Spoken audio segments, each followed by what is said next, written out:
कुछ लोग पैदा होते हैं राज करने के लिए और कुछ लोग संघर्ष करके इतिहास लिखते हैं।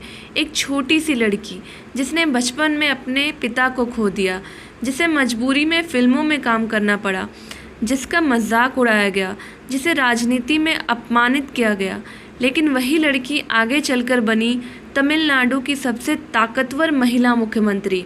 आज हम बात करेंगे अम्मा यानी जयललिता की।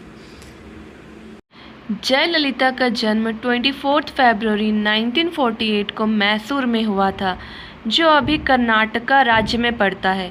लेकिन उनकी ज़िंदगी में दुख बहुत जल्दी आ गया। जब वो सिर्फ 2 साल की थी तभी उनके पिता का निधन हो गया। घर की हालत ख़राब हो गई। उनकी मां ने परिवार चलाने के लिए फिल्मों में काम करना शुरू किया।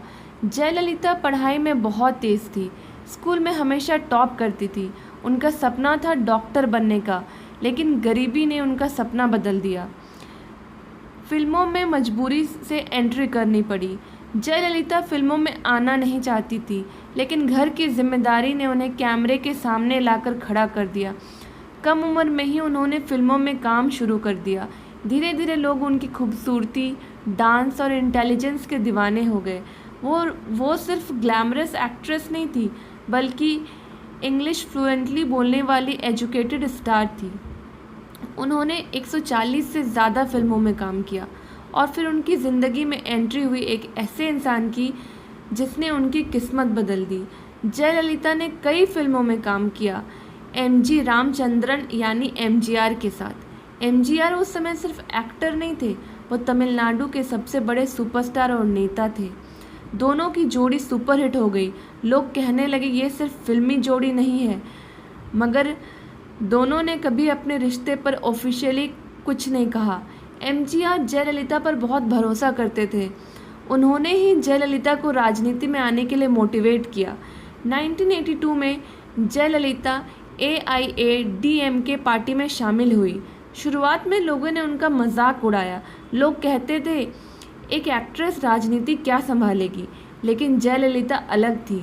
उनकी स्पीचेस इतनी पावरफुल होती थी कि लोग घंटों सुनते रहते थे। उनका कॉन्फिडेंस, उनकी इंटेलिजेंस और उनकी पर्सनैलिटी धीरे धीरे लोगों को इम्प्रेस करने लगी।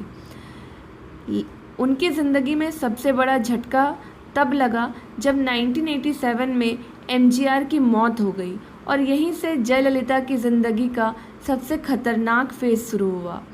पार्टी 2 हिस्सों में बंट गई। कई बड़े नेता जयललिता को हटाने की कोशिश की।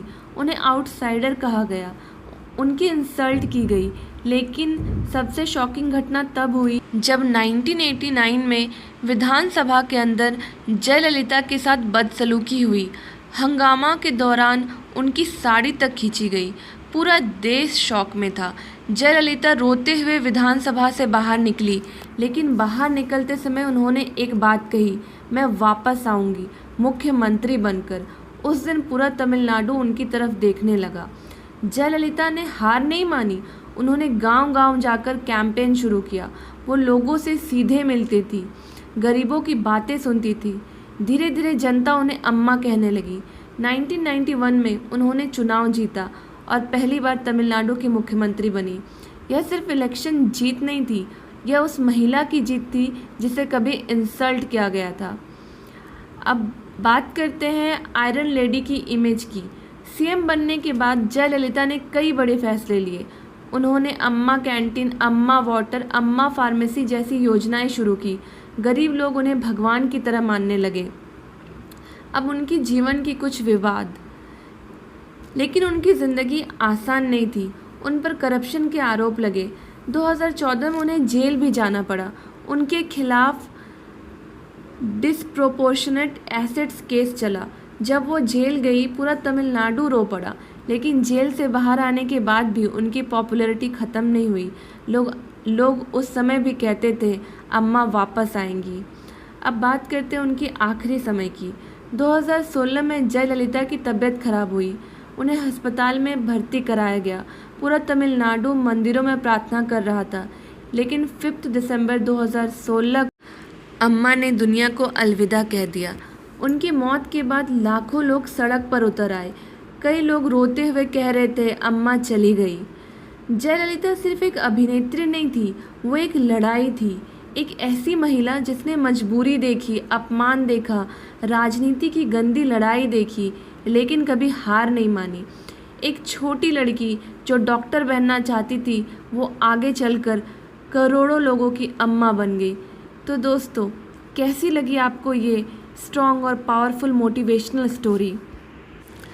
कमेंट करके अपनी राय ज़रूर बताएं।